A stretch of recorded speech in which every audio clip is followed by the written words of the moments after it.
Pode começar. Já está transmitindo pelo YouTube. Bem, boa tarde a todos. Eu queria introduzir aqui o pesquisador, o professor Franck Poitrasson, da Universidade de Toulouse e também do CNRS. O Franck, ele está aqui em Brasília hoje, por conta do chamado programa CAP Sprint, né? Depois de uma longa, digamos assim, espera, o Franck finalmente veio, e o Franck Poitrasson está aqui com a gente durante 15 dias, aproximadamente. Veio pelo CAP Sprint, e dentro do programa de pós-graduação em Geologia aqui do Instituto de Geociências da Universidade de Brasília. E o Franck, nessa semana, 2 semanas que ele esteve aqui, desenvolvemos várias atividades, principalmente com relação aos nossos novos equipamentos, né, tanto o CPMS Element quanto o Netuno, e o Franck hoje vai nos brindar com essa palestra, a quick overview of biomedical applications of non-traditional isotopes, stable isotopes. Esse é um tema que a gente já vem conversando há algum tempo, ou seja, como é que os processos bioquímicos afetam o fracionamento de metais, né? E achamos que essa é uma possibilidade bastante interessante de projetos futuros, de colaborações futuras, e eu espero que você que está aí assistindo se divirta e até aprenda, e quem sabe a gente possa colaborar no futuro sobre um tema tão importante quanto esse. Então, eu gostaria de passar a palavra para o Franck, e que vai falar com a gente durante aí quase, talvez 40 minutos, 1 hora, e ao final nós poderemos ter perguntas e questionamentos via o nosso chat. Então, estamos aí aguardando a colaboração de todos e também a contribuição aí com relação às questões e perguntas. Muito obrigado. Passei agora para o Franck.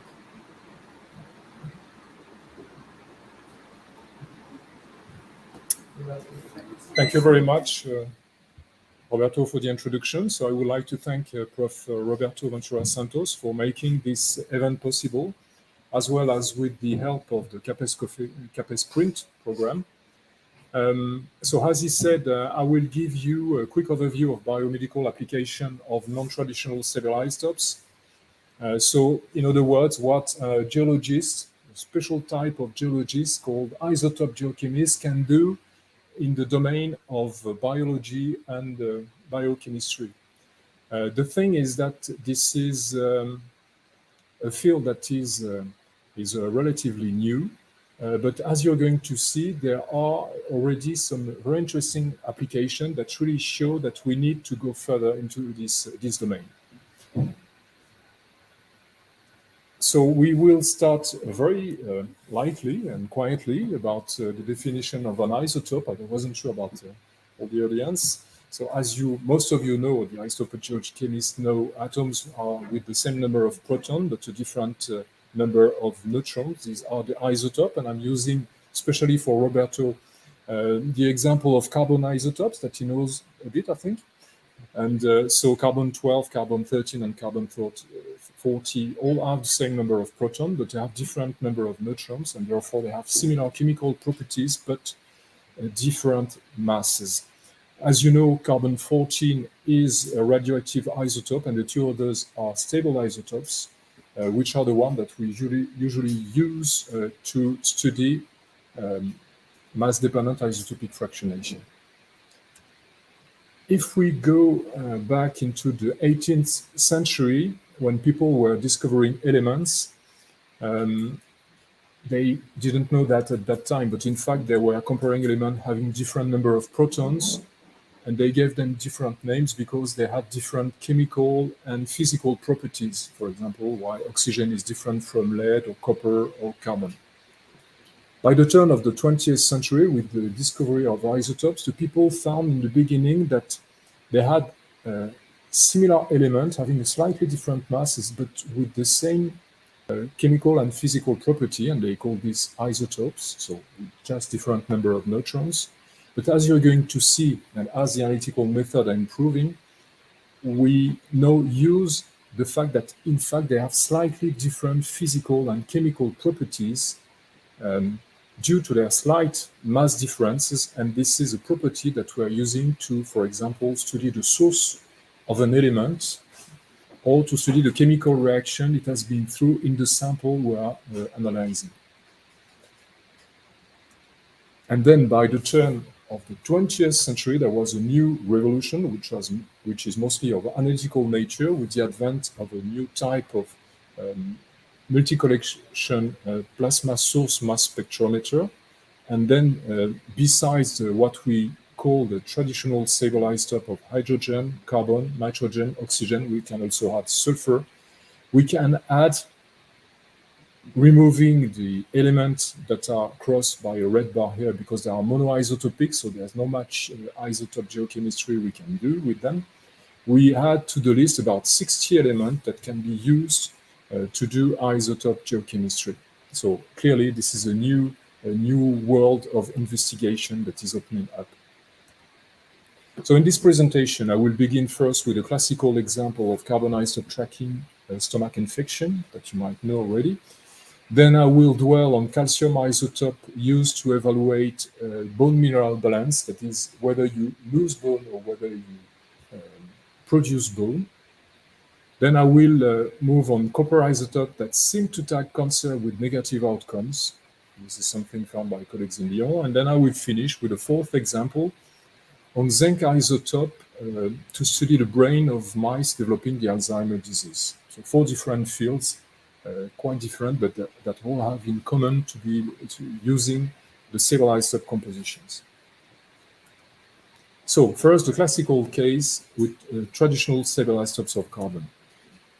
I'm using this picture that shows very nicely the use of the stable isotope composition of carbon to test whether you have a stomach infection by the bacteria Helicobacter pylori. What you do for that is that you have to swallow urea, a pill of urea having a specific carbon isotope composition, for example, carbon-13 heavy.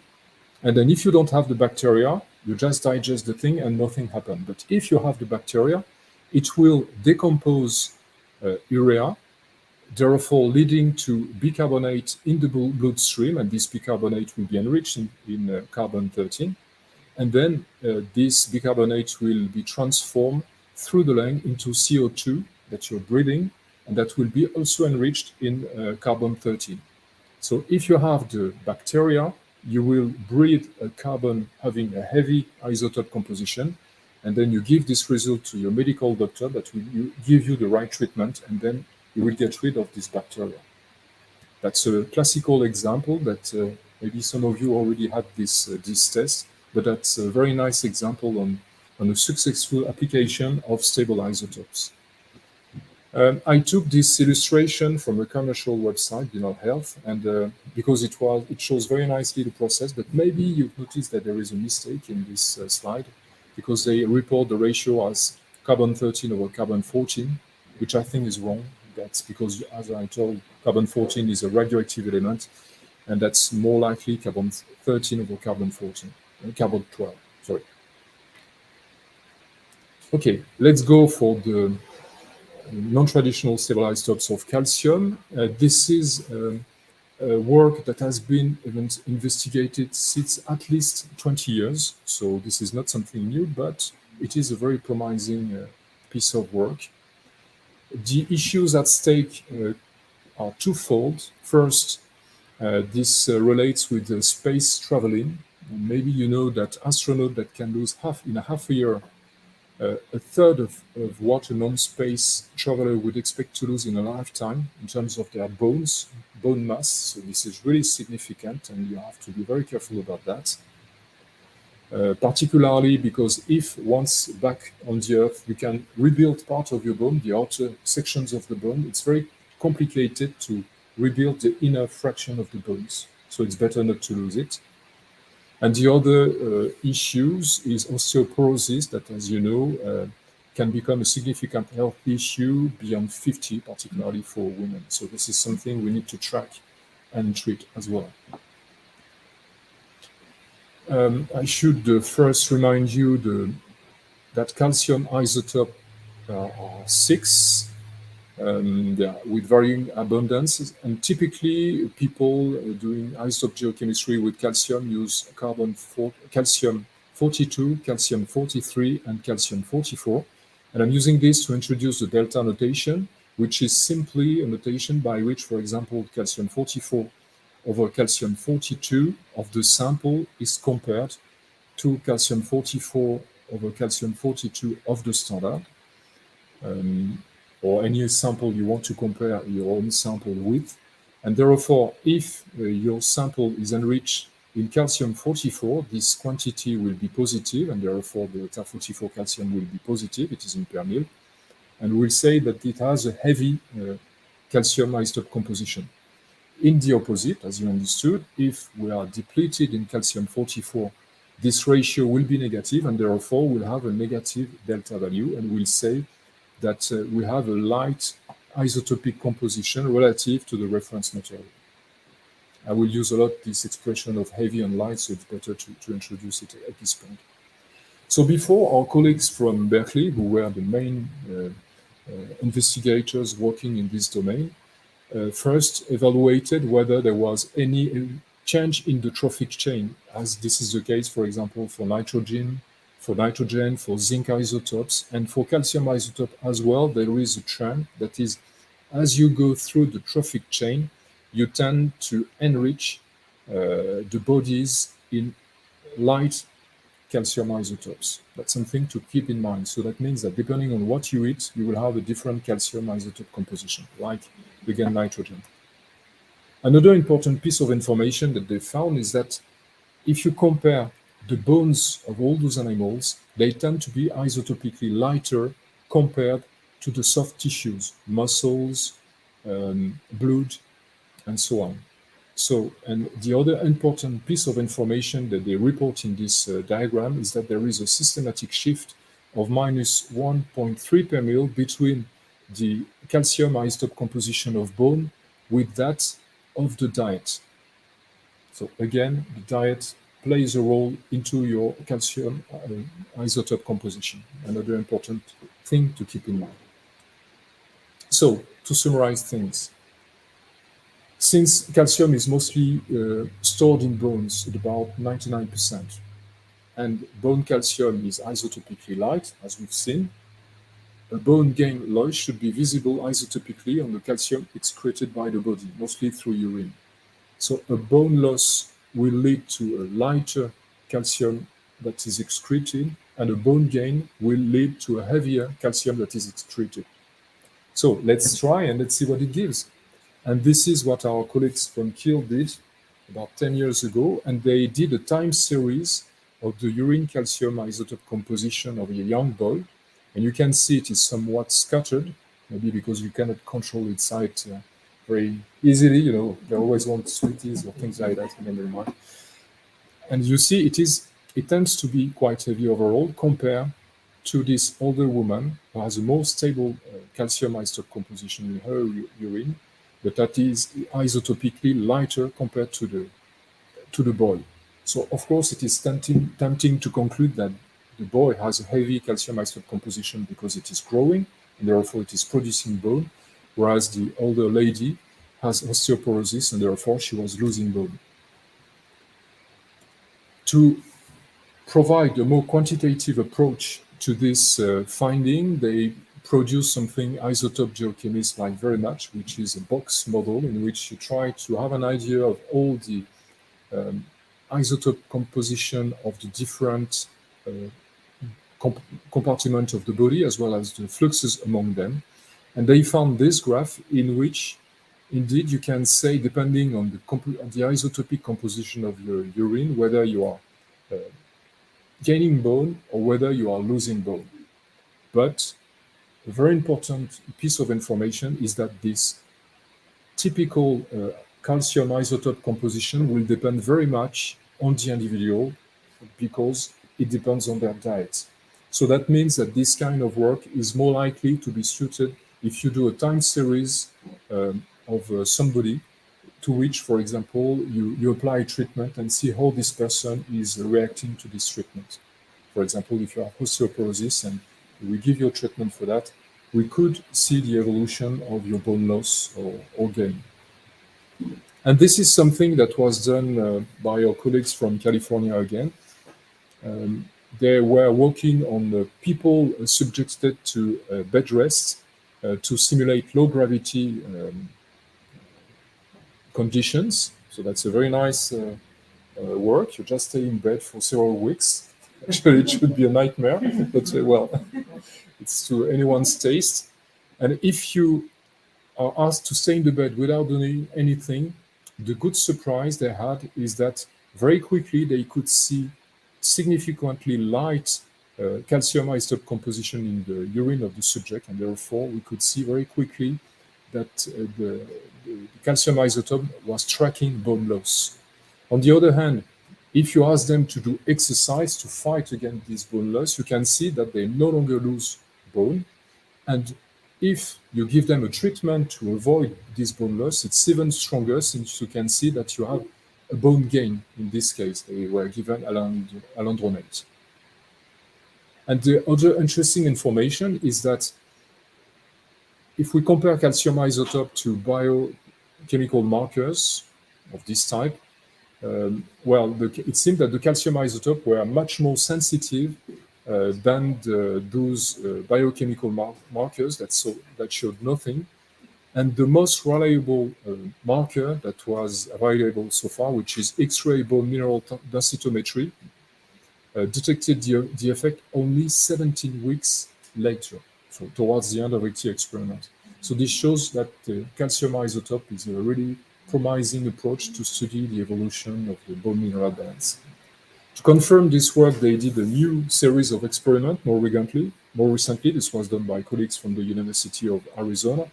And again, within, say, 4 or 5 weeks, they could see significant change in the calcium isotope composition, therefore showing bone loss, since this became likely. But this time, one of the biological markers showed a positive signature that showed that indeed they lose bone. So it was more promising for this one, but this one still didn't show anything. So that's, I think, a nice application of calcium isotope. Second example, the use of copper isotopes, this time to study, to track cancer. This was done by colleagues in Lyon, and they monitored the copper isotope composition of blood serum. So they did time series of people having breast cancer, women having breast cancer, and they found that compared to control subject that had no diseases, the people that had breast cancer with bad prognosis, that is leading to death, most of them had a copper isotope composition below minus 0.35 per ml. So there seemed to be a threshold under which the patient will not survive. Showing the graph in a different way and showing the result for another type of cancer, you can see again the value, the distribution of the copper isotope composition in the blood serum for people that later deceased by breast cancer compared to the control. And you can see that a very high level of uncertainty, that the difference is significant. The chances of having a new difference is extremely low. So it seems to be a very sensitive tracer. Another example is the colorectal cancer. And again, depending on the evolution of the disease, if you remain alive, then you see no isotopic difference in the copper isotope composition of the blood serum. But for the bad prognosis cancer, unfortunately, those people are significantly lighter as well compared to the control person. So again, this tracer seems to be quite robust. So of course, when you work at the scale of the body, it's difficult to go further into the interpretation and understand what is the mechanism behind this. So they propose a hypothesis through which they explain that this negative copper isotope composition in the blood serum could be related to the oxidative chelation of copper by the lactate As you know, copper has two redox states, copper 2 plus and copper plus, and copper 2 plus tend to be isotopically heavier. So if copper 2 plus is bound to lactate, which is produced in excess in the cytosol of cancer cell upon anaerobic glucose metabolism, then you would release in the blood serum an isotopically light copper, which could be an explanation, because the normal processing of glucose produce another element, pyruvate, that wouldn't chelate copper in the oxidative condition, but that's another context, and therefore you shouldn't have this isotopic signature. Last example. This time it deals with the zinc isotope composition of brain of mice affected by the Alzheimer disease. And this time I'll show you experiment in which we attempted to see whether we could tell something about the mechanism at play. The context is the Alzheimer disease. As you know, this is the most common neurodegenerative disorder. Unfortunately, there are no cure known yet. And there are two post-mortem neurohistological hallmarks compared to healthy neuron. The neuron with people affected by the disease have two tangles in the neurons, and in between the neurons, you've got senile plaques with a high content of metallic ions and aggregated amyloid beta peptides. And our colleague chemists from the coordination chemistry lab in Toulouse, with whom we collaborated on this, produced this nice drawing that showed how they think metal happen into this to occur into this plaque production. So we are in a synapse in between two axons that link the neurons of the brain, and so these synapses are the locus of trafficking of elements like zinc and copper. And they think that the amyloid beta, which are residue of biochemical reaction in the body, are probably complexed by metals such as zinc, copper, and maybe also iron, which lead to amyloid beta monomer that then go to oligomer, which are toxic for the brain, and then fibril, which eventually lead to the plaques. Again, an organism scale study conducted by Frédéric Moignet and co-workers showed on mice the difference between mice affected by the Alzheimer disease with those unaffected by the disease. And the thing is that the mice have the good luck of not developing naturally the disease, so we have to use transgenic mice for this, which is not the case for us. And so what they found is that the wild type brain tend to become isotopically lighter with time, with age, whereas the mice affected by the Alzheimer disease would have a brain that would tend to remain heavy isotopically. So that's another interesting piece of information. So this shows that there is an isotopic signal, but this is difficult to understand the mechanism behind. And this is something we try to do by studying more precisely with our colleagues of the coordination chemistry, this chemical reaction in which you combine zinc with amyloid beta and then followed by an aggregation process. This is a model of how they think zinc is combined with amyloid beta polymer peptide. And you see that, for example, they imagine that zinc could be combined with two amine residue and two carboxylic residue, but that's one interpretation. Other investigators in different labs think that it could be something else, so there is not a consensus yet. And therefore, this is why isotopes could be interesting to go further into this. The question is how zinc is involved into peptide aggregation, and our colleague chemists proposed three different hypotheses. Zinc could lead to a different peptide folding, leading to a folding into a more favorable conformation for aggregation. That's one possible way of having zinc involved into this process. Or zinc could help to combine two peptides, therefore forming dimer. That's another hypothesis. Or the complexation of the peptide with zinc could lead to the electroneutrality of the peptide, which would therefore help for the aggregation process. So let's see what it gives. So with this approach, those peptide conformational change can be detected with zinc isotope if they modify the chemical bond of zinc with its atomic neighbor. That's the basic idea behind this. So we conduct experiments with varying conditions, so different zinc over amyloid beta ratio, the addition of different amino acids directly into the solution to have competing effect and see whether we could see different fractionation effects.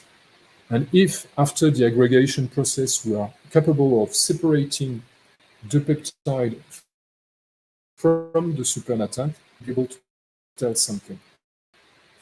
So let's see what we're showing, a compilation of all our results here. And you can see from the x-axis already that we have already a good news here is that not all the zinc went into either the aggregated peptide or into the remaining solution, because if this was the case, then that would be the end of the story. We would have no isotopic fractionation. In fact, depending on the condition, which is again the ratio between zinc and amyloid beta, you can see, or depending on the amino acid added in the experiment, you can see that we have different zinc binding to the aggregated peptide. And the other good news is that you can see that depending on the experiment, we have a different fractionation factor between the aggregated peptide and the solution.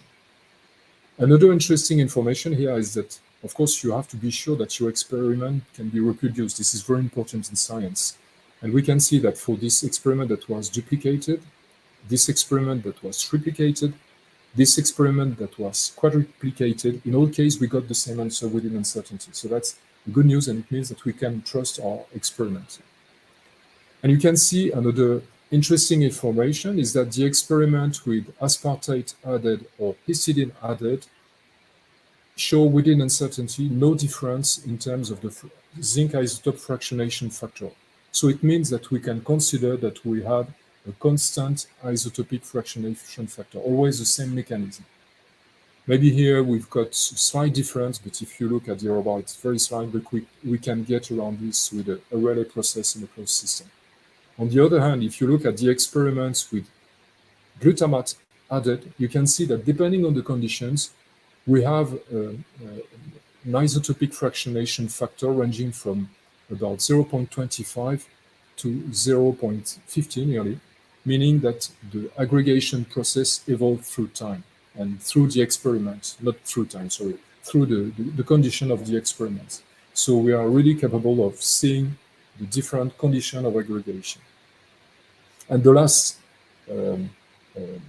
main conclusion we can draw from this, if you sit back from the result, is that you can see that all the fractionation factor are positive, which agrees with the brain scale study of Monnier et al., which showed that indeed mice having the Alzheimer disease became isotopically heavier compared to the wild type.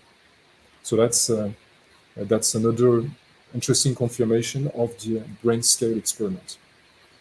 A possible explanation of this is that we did a thermodynamic simulation of the solution and ab initio calculation of the partition function between zinc and the amino acid. And a possible explanation is that the positive 0.3 per mil fractionation factor may correspond to monomer aggregates, whereas those having a 0.5 per mil fractionation could correspond with zinc amyloid beta dimer. That is, you combine a zinc with two amyloid beta peptide. That's a possible interpretation. That's not the only one.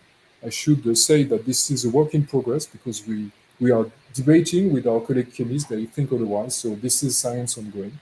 But at least it shows that doing things at the reaction scale can help you going further into the interpretation of what's going on at the scale of an organ or at the scale of a whole body. So it's time for the conclusion now. So you've seen that beyond the classical and successful example of calcium isotope tracking Helicobacter pylori infection, metal stable isotopes works look very promising, I think.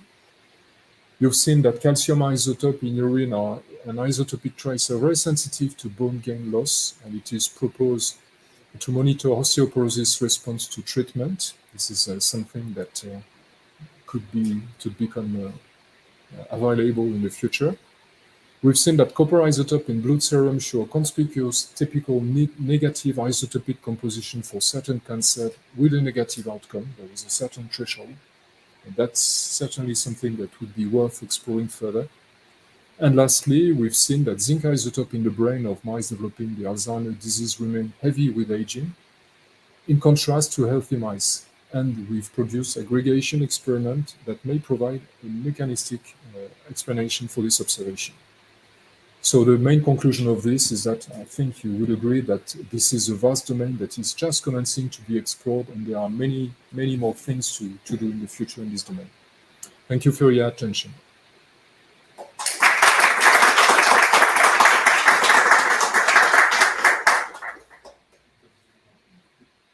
Eu não sei se vai dar para ouvir aí para a audiência externa, mas perguntas e se alguém tiver audiência externa, por favor.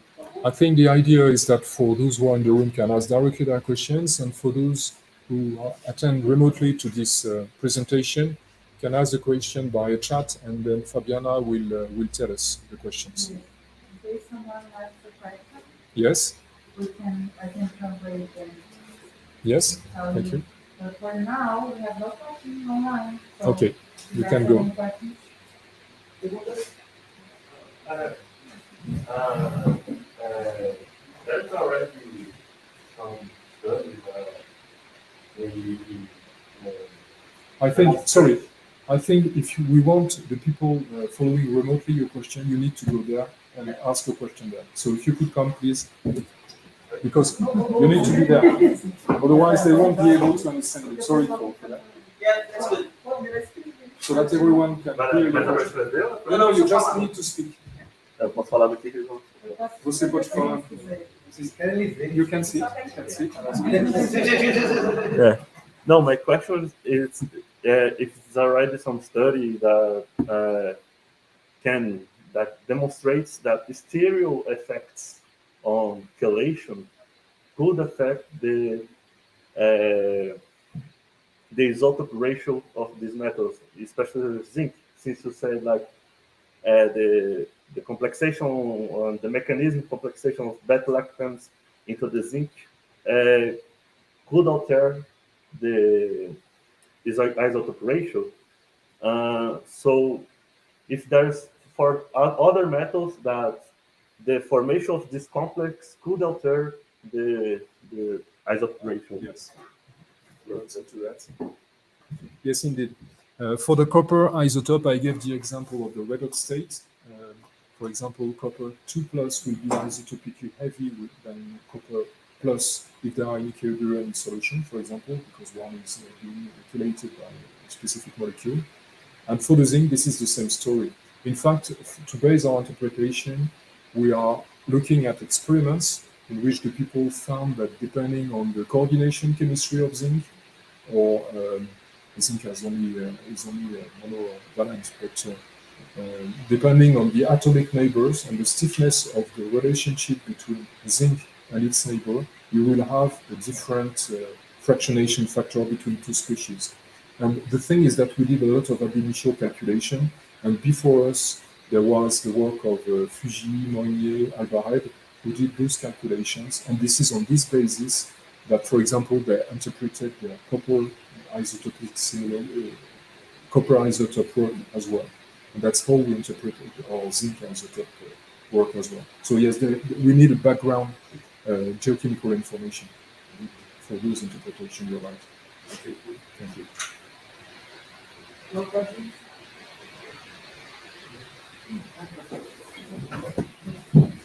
This is a question, Chair. This is a question, Chair. Yeah. Okay, Frank, thank you very much for the presentation.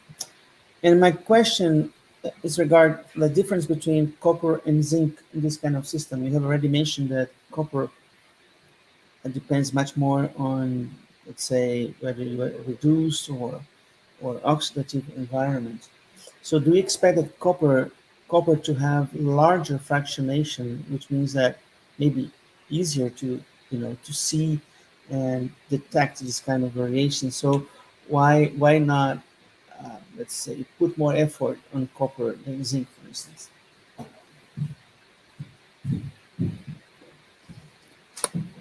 I'm not sure that it will generate a larger stabilized fractionation in biochemical reaction or in the body or in organism. But what is sure is that the Lyon group work on copper isotope, they did zinc isotope, they did sulfur isotope for the same series of people, and they found that copper was the most promising tracer for the prognosis of cancer. So it seems that indeed, maybe because of its change of redox state, it is the most promising metal to explore in the future, according to them. More than sulfur? Yes. They did compare this to sulfur, and it leads to less unambiguous results, according to what they did. Francis Albarrad wrote in 2017 a review chapter in the review in biology and geochemistry, in which he makes this synthesis, and this is where I found this information. Any more questions? No more questions. I do have a question. Yes? I thought, I have to go to the jail. oh my goodness.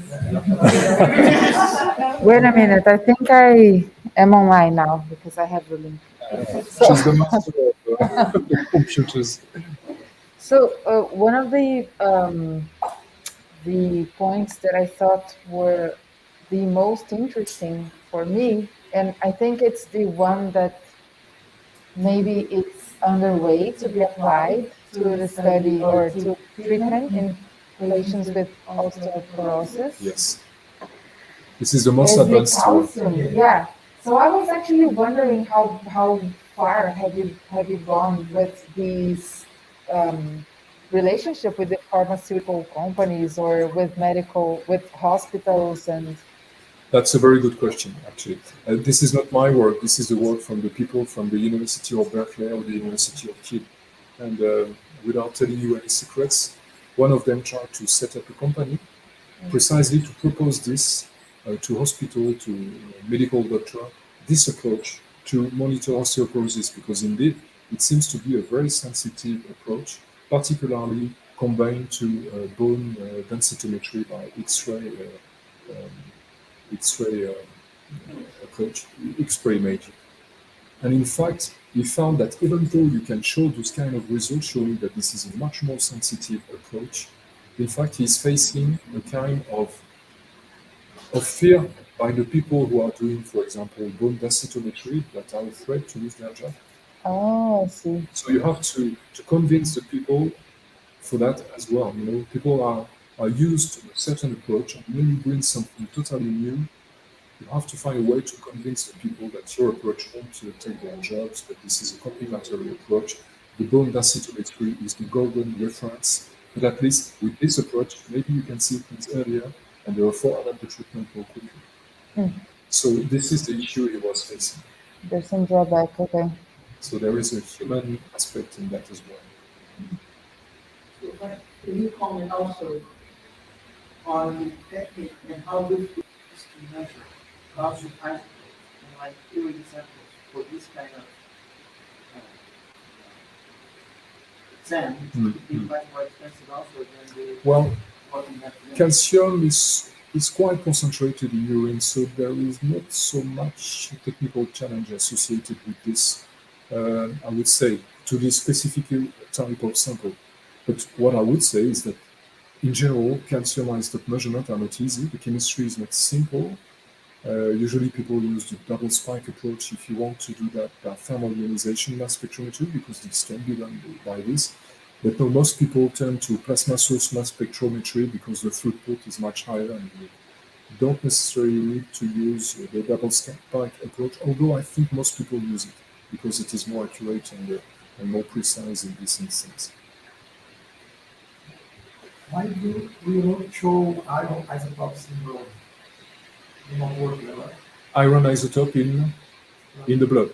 So the question is whether there were any studies on iron isotope in blood. That's a good point because this is one of the earliest examples that was studied by Thomas Walczyk and Frieden von Blankenburg back in the early 2000s. And in fact, this was a way to show that some people retain iron in their body and do not excrete it, which is a particular issue for men. And this is a disease that is called hematocrosis. And indeed, thanks to the isotope composition of iron in blood, they were able to track people who have this disease. So that's another example. I could have showed it, but I chose other example to talk about something different than iron for once.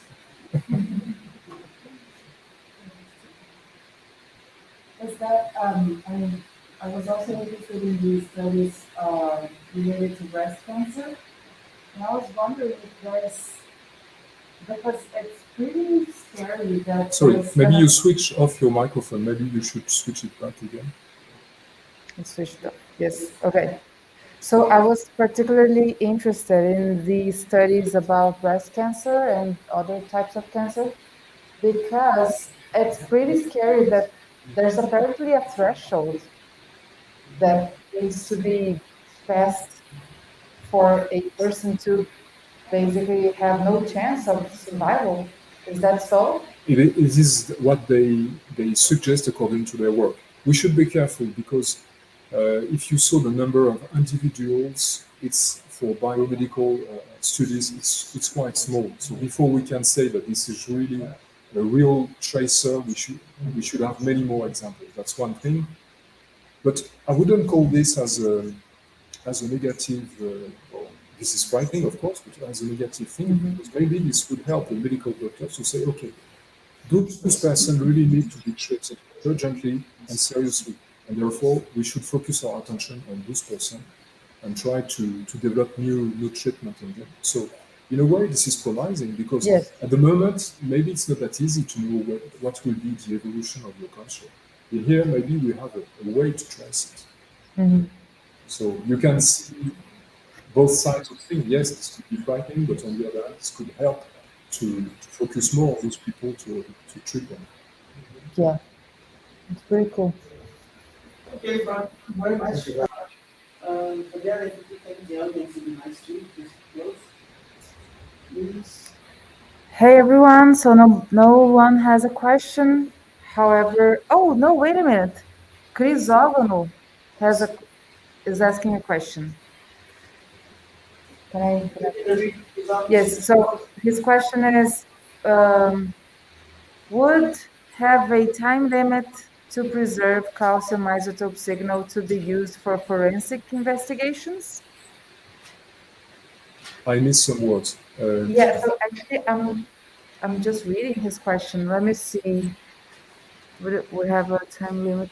Crisógono, if you're there, can you clarify your question, please?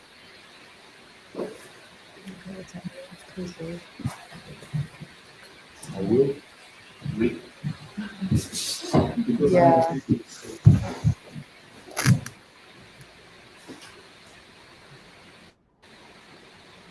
Yeah. Okay. This is the question about the storage of the sample. That's the thing. Oh, I see. Okay. Sorry, I shouldn't speak. Yes, I think your question relates to how long a sample can be stored before it changes. And to be honest, for calcium isotope, I don't know, because this is not the kind of investigation I've been doing. But I'm more familiar with iron and silicon isotope, and I can tell you that for purified solution, you can store them for 10 years in your cupboard, and they will still remain the same. So they can store for very long. I suspect that this should be the same for calcium, but for that, I would ask a specialist to be sure. But that's an interesting question for sure. All right. Crisógono, I hope your question has been answered. And with that, if we don't have any other questions, I think we now can thank Franck for his great presentation.